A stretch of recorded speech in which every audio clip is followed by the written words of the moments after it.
BJP ಪದಾಧಿಕಾರಿಗಳ ಸಭೆಯಲ್ಲಿ ಯತ್ನಾಳ್ ವಿರುದ್ಧ ಆಕ್ರೋಶ ವ್ಯಕ್ತವಾಗಿದೆ. ಸಭೆಯಲ್ಲಿ ಯತ್ನಾಳ್ ವಿರುದ್ಧ ಸುಪಾರಿ ಕಿಲ್ಲರ್ ಅನ್ನುವಂತಹ ಪದ ಬಳಕೆ ಕೂಡ ಆಗಿದೆ.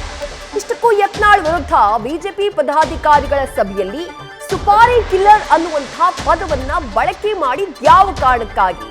ಬಿವೈ ವಿಜಯೇಂದ್ರ ಅವರ ನೇತೃತ್ವದಲ್ಲಿ ನಡೆದಂತಹ ಪದಾಧಿಕಾರಿಗಳ ಸಭೆಯಲ್ಲಿ ಈ ರೀತಿ ಆಕ್ರೋಶ ವ್ಯಕ್ತವಾಗಿರೋದು. ಹಾಗಾದ್ರೆ ಸಭೆಯಲ್ಲಿ ಏನೇನಾಯಿತು ಅನ್ನೋದರ ಎಕ್ಸ್ಕ್ಲೂಸಿವ್ ಮಾಹಿತಿ ನ್ಯೂಸ್ ಫಸ್ಟ್ಗೆ ಲಭ್ಯವಾಗಿದೆ. ಬಸನಗೌಡ ಪಾಟೀಲ್ ಯತ್ನಾಳ್ ಅವರ ವಿರುದ್ಧ ಪದಾಧಿಕಾರಿಗಳ ಸಭೆ, ಬಿಜೆಪಿ ನೂತನವಾಗಿ ಆಯ್ಕೆಯಾದಂತಹ ಪದಾಧಿಕಾರಿಗಳ ಸಭೆಯಲ್ಲಿ ಆಕ್ರೋಶ ವ್ಯಕ್ತವಾಗಿದ್ದು, ಆ ಆಕ್ರೋಶಕ್ಕೆ ಕಾರಣ ಯತ್ನಾಳ್ ಅವರು ರೀಸೆಂಟ್ ಆಗಿ ಕೊಡ್ತಾ ಇರುವಂತಹ ಹೇಳಿಕೆ, ಸ್ವಪಕ್ಷದವರ ವಿರುದ್ಧವೇ ಅವರು ಮುಗಿಬೀಳ್ತಾ ಇರುವಂತಹ ರೀತಿ. ಆ ಕಾರಣಕ್ಕಾಗಿ ಯತ್ನಾಳ್ ಅವರ ವಿರುದ್ಧ ಆಕ್ರೋಶವನ್ನ ವ್ಯಕ್ತಪಡಿಸುವಂತಹ ಸಂದರ್ಭದಲ್ಲಿ ಪದಾಧಿಕಾರಿಗಳು ಸುಪಾರಿ ಕಿಲ್ಲರ್ ಇದ್ದ ರೀತಿ ಇರುವಂತೆ ಯತ್ನಾಳ್ ಅವರು ಅನ್ನುವಂತಹ ಪದ ಬಳಕೆಯನ್ನ ಮಾಡಿದ್ದಾರಂತೆ.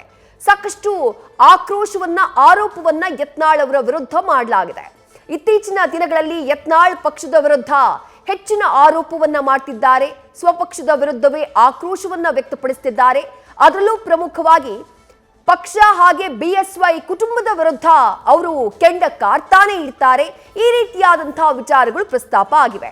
ಮತ್ತಷ್ಟು ಡೀಟೇಲ್ಸ್ ನಮ್ಮ ಪ್ರತಿನಿಧಿ ಮಧುಸೂದನ್ ನೀಡ್ತಾ ಹೋಗ್ತಾರೆ. ಮಧುಸೂದನ್, ಸುಪಾರಿ ಕಿಲ್ಲರ್ ಅನ್ನುವಂತಹ ಕಠೋರ ಪದ ಯತ್ನಾಳ್ ಅವರ ವಿರುದ್ಧ ಬಳಕೆಯಾಗಿರೋದು ಪದಾಧಿಕಾರಿಗಳ ಸಭೆಯಲ್ಲಿ. ಯಾವ ರೀತಿಯ ಆಕ್ರೋಶವನ್ನ ಪದಾಧಿಕಾರಿಗಳು ಯತ್ನಾಳ್ ಅವರ ವಿರುದ್ಧ ವ್ಯಕ್ತಪಡಿಸಿದ್ರು? ಹೆಚ್ಚಿನ ಎಕ್ಸ್ಕ್ಲೂಸಿವ್ ಮಾಹಿತಿ ನಿಮ್ಗೇನ್ ಲಭ್ಯವಾಗ್ತಾ ಇದೆ ಮಧುಸೂದನ್?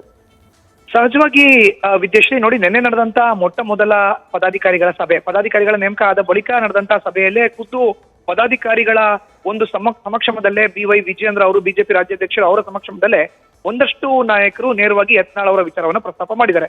ಯತ್ನಾಳ್ ಅವರು ಅಂದ್ರೆ ಅವರು ಸುಪಾರಿ ಕಿಲ್ಲರ್, ಅಂದ್ರೆ ಅವರು ನಮ್ಮ ಬಿಜೆಪಿ ಪಕ್ಷವನ್ನೇ ಮುಗಿಸ್ತಾ ಇದ್ದಾರೆ ತೆರೆಮರೆನಲ್ಲಿ. ಅವ್ರಿಗೆ ಅನುಕೂಲ ಆಗೋ ರೀತಿಯಲ್ಲಿ ನೇರವಾಗಿ ಕಾಂಗ್ರೆಸ್ ನಾಯಕರ ಜೊತೆ ಕೈ ಜೋಡಿಸ್ತಾರೆ. ಖುದ್ದು ಮುಖ್ಯಮಂತ್ರಿ ಸಿದ್ದರಾಮಯ್ಯ ಅವರ ಜೊತೆ ಮಾತುಕತೆಯನ್ನು ನಡೆಸ್ತಾರೆ. ಅದಾದ ಬಳಿಕ ಹೋಗಿ ಅಲ್ಲಿ ಅನುದಾನಗಳು ಏನ್ ಬರಬೇಕು ಅದನ್ನ ತೆಗೆದುಕೊಳ್ತಾರೆ. ಅದಾದ ಬಳಿಕ ಬಂದು ಇಲ್ಲಿ ಯಡಿಯೂರಪ್ಪ ಕುಟುಂಬದ ವಿರುದ್ಧ ಮಾತಾಡ್ತಾರೆ, ಬಿಜೆಪಿ ಬಗ್ಗೆ ಮಾತಾಡ್ತಾರೆ. ಅವ್ರ ವಿರುದ್ಧ ಈ ತನಕ ಯಾವುದೇ ಕ್ರಮ ಆಗ್ತಾ ಇಲ್ಲ. ಅವರು ಸುಪಾರಿ ಕಿಲ್ಲರ್ ರೀತಿನಲ್ಲಿ ಬದುಕ್ತಾ ಇದ್ದಾರೆ, ಜೀವನವನ್ನ ಮಾಡ್ತಾ ಇದ್ದಾರೆ, ರಾಜಕಾರಣವನ್ನ ಮಾಡ್ತಾ ಇದ್ದಾರೆ. ಬಟ್ ಇದು ಮುಂಬರುವಂತ ದಿನದಲ್ಲಿ ಬಿಜೆಪಿಗೆ ದೊಡ್ಡ ಒಂದು ಮಾರಕ. ಹೀಗಾಗಿ ಅವ್ರನ್ನ ಮೂಗ್ದಾರ ಹಾಕ್ಲೇಬೇಕು, ಅವ್ರನ್ನ ನಮ್ಮ ಕೈನಲ್ಲಿ ತೆಗೆದುಕೊಳ್ಳೇಬೇಕು. ಒಂದ್ ವೇಳೆ ಆಗ್ಲಿಲ್ಲ ಅಂತ ಹೇಳಿದ್ರೆ ಬಿಜೆಪಿಯ ಕೇಂದ್ರ ನಾಯಕರಿಗೆ ಅವ್ರ ವಿರುದ್ಧ ದೂರನ್ನ ಕೊಟ್ಟು ಬಿಜೆಪಿ ಕೇಂದ್ರ ನಾಯಕರು ಏನ್ ನಿರ್ಧಾರವನ್ನ ತೆಗೆದುಕೊಳ್ತಾರೋ ಅದನ್ನ ಮಾಡೋಣ ಅನ್ನೋ ಒಂದು ಮಾತನ್ನ ಹೇಳಿದ್ದಾರೆ ಅನ್ನೋ ಒಂದು ಮಾಹಿತಿ ಇದೀಗ ಲಭ್ಯ ಆಗಿದೆ. ವಿದ್ಯಾಶ್ರೀ, ಥ್ಯಾಂಕ್ ಯು ಮಧುಸೂದನ್ ತಮ್ಮ ಡೀಟೇಲ್ಸ್ಗೆ. ನ್ಯೂಸ್ ಫಸ್ಟ್, ನಿರ್ಭೀತಿಯಿಂದ ನಿಮ್ಮ ಪರವಾಗಿ.